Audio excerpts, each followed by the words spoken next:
kung tatanggalin ito ang anak niya. Kata kayo, Israel and Mian,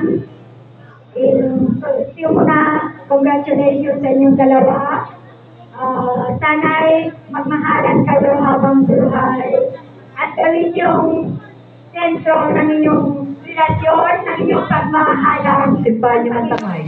Dahil yun lang ang susi.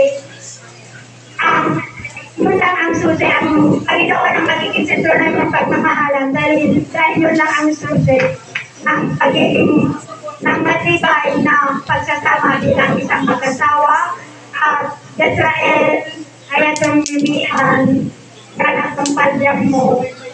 Urain itong makita mo nga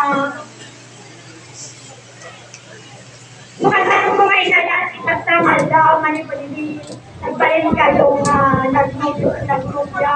Mukhang kung ay nalas isuna ay atong isuna hindi na nakuran nakitang doon nga puro ibog na, kuran nakitang doon na kondotitipumil na, kuran nakitang doon na